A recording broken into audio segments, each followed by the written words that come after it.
Okay, this is 37th Street Radio and TV, and of course, we're out here hooking up with the best of the best interviews. And today we have a special guest. So, guest, I'll just let you introduce yourself. Hi, I'm Caroline Nikky. I'm a fitness coach. I am a postpartum coach and a bikini bodybuilding athlete. So, just from how you have said it, and also I've been checking out your Instagram, whereby I saw fitness coach, bikini fitness athlete. I just want you to, what does that really entail? Okay, so I coach strength and conditioning. So this is where people try to get back into shape, either improving their strength or cardiovascular endurance. About bikini bodybuilding athlete, I don't know how to explain that, but it's all about going through nutrition, going through training. So it's like a couple of months of proper training with strength, nutrition, and cardio. So at the end of your prep, you need to look lean, like really lean. You need to lose body fat. You also need to look to have a bit of muscle, and you also have to have a silhouette body. Somebody may ask, like, how did you even find yourself as a fitness coach? Is it something that interest grew when you were a kid? Is it something that you picked up when you are now an adult? How did it even happen? Oh, if I'm being honest, if you asked me a couple of years back if I'm going to be a fitness coach, I would be like, what is fitness coach? Because that's not something I had planned to do. It's something that just happened. It became a hobby and quickly it became a career. I just got into fitness by accident, to be honest. It's not something I planned. So just as you have said, it was just an accident.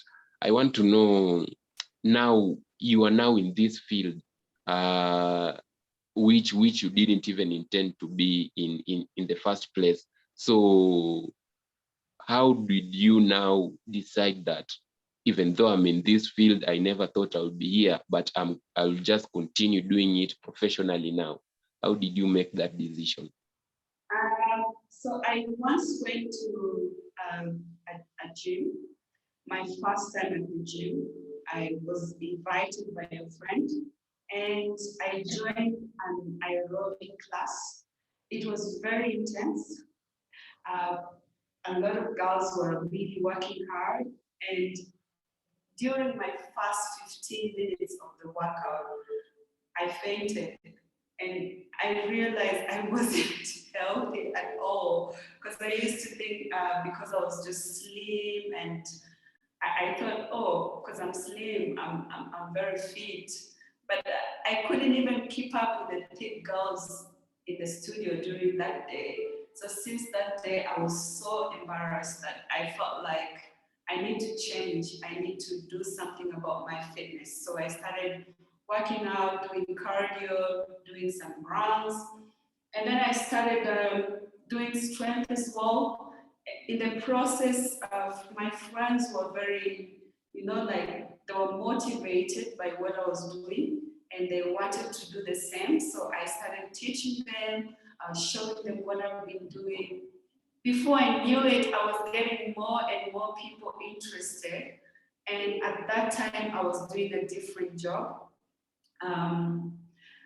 I noticed I was spending more time doing fitness than doing my actual job. So I actually got fired for the first time.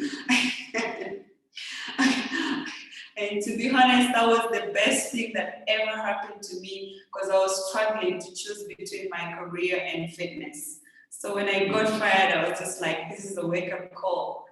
I'm going to study fitness and I'm going to coach people. And I love it now. I love helping people. I love changing people's life, helping them reach their fitness goals. It just gives me so much satisfaction.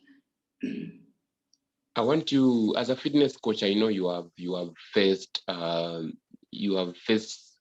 comments like, I just want to ask you about something that I know you face every day.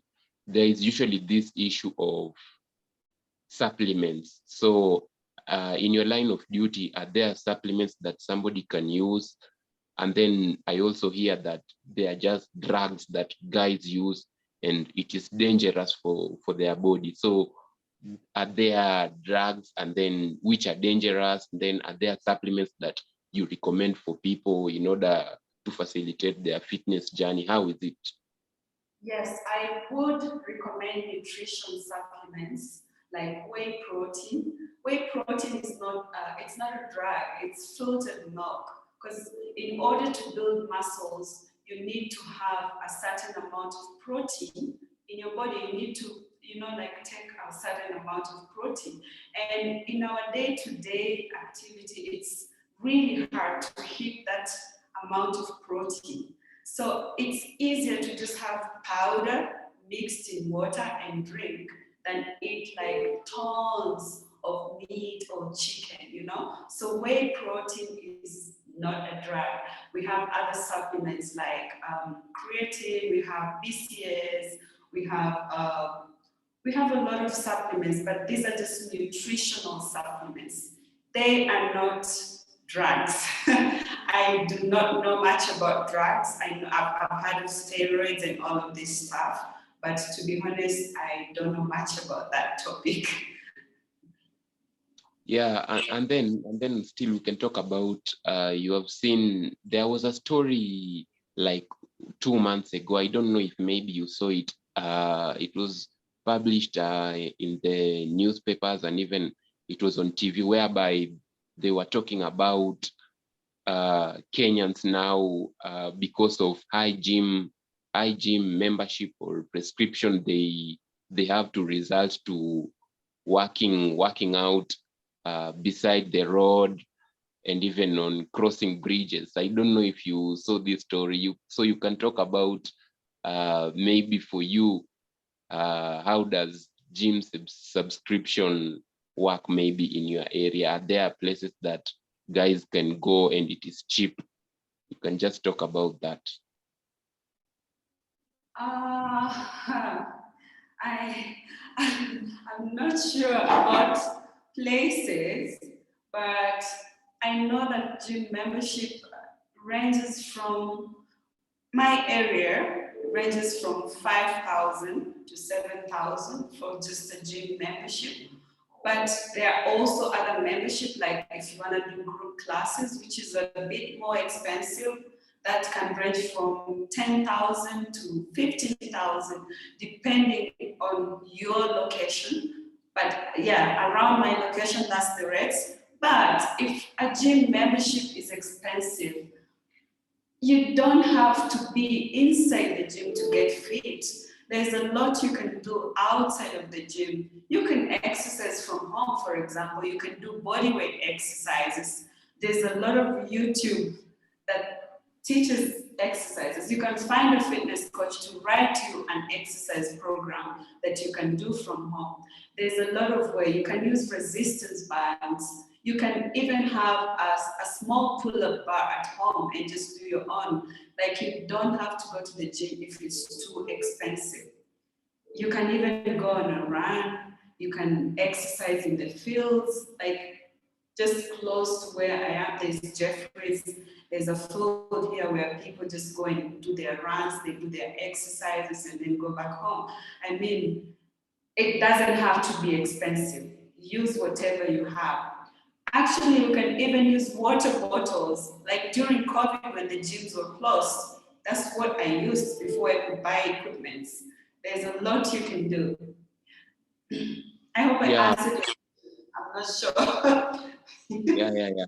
So I want us to talk about, for guys who are losing weight, there is usually talks and complaints that belly fat is very, very, very hard to lose belly fat.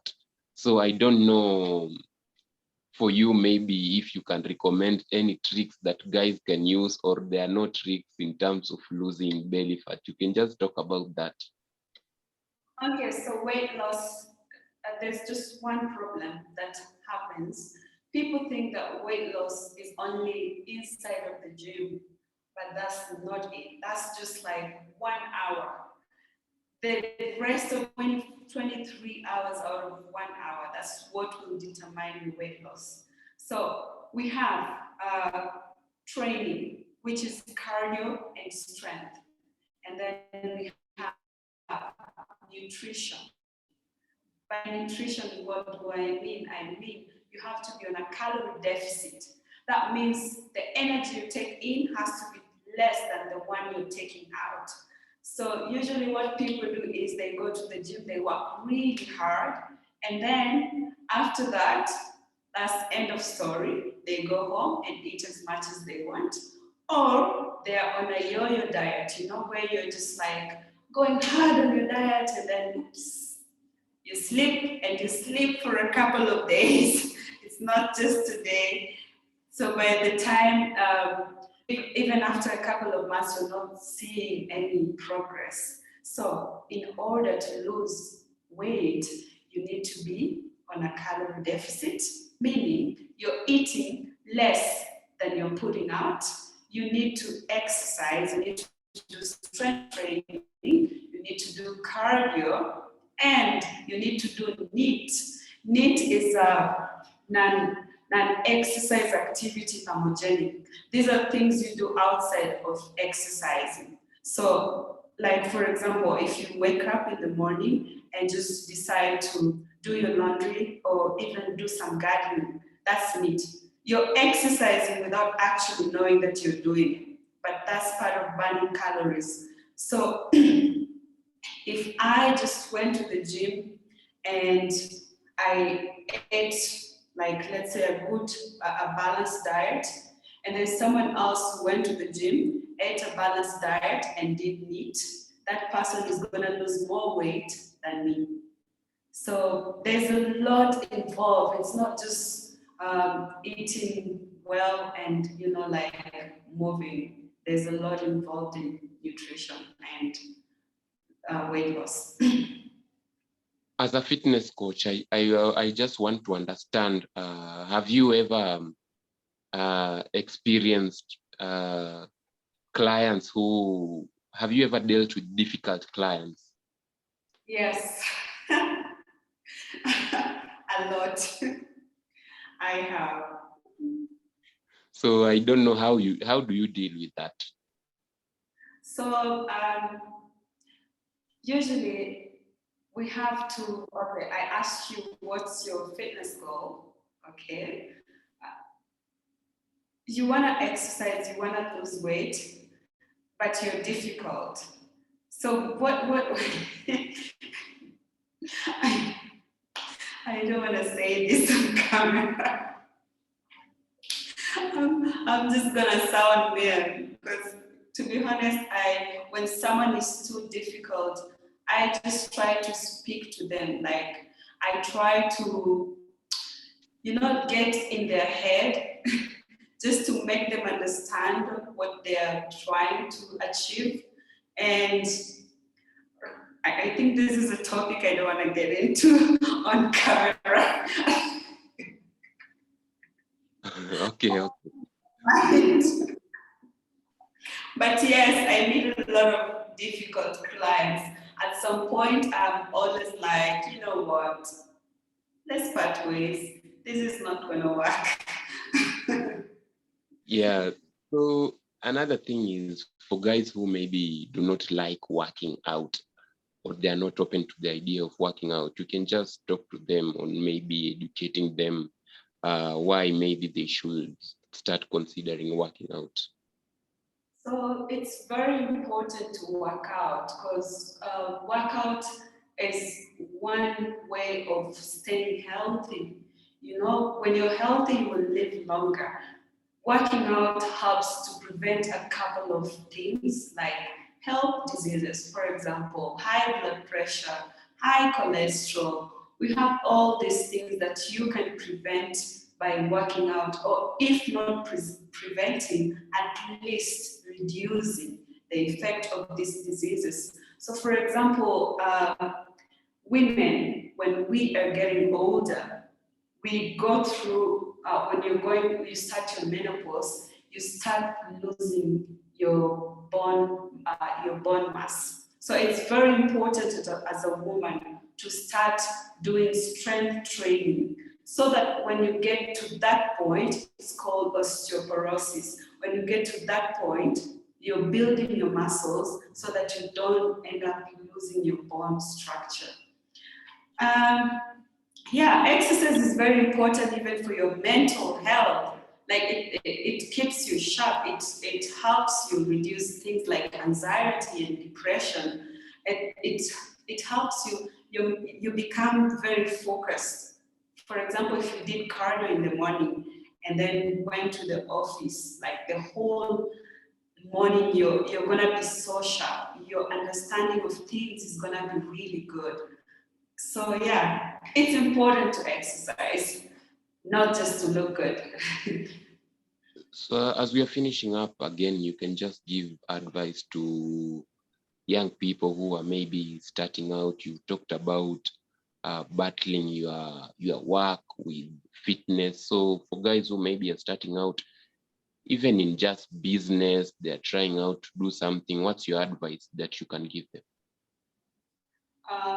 My advice is start slow and progress. Everything is one step at a time. If you go too hard, too fast, it's very possible you're going to get demotivated and you will quit. So even when you're not seeing progress, it's actually happening. It's just not very visible. But with time, the more you work on yourself, the more you develop. And progress is the little things that you do every day. So yeah, start slow and progress. Yeah, thank you so much for giving us your time. I'm very grateful. All right. Thank you for having me.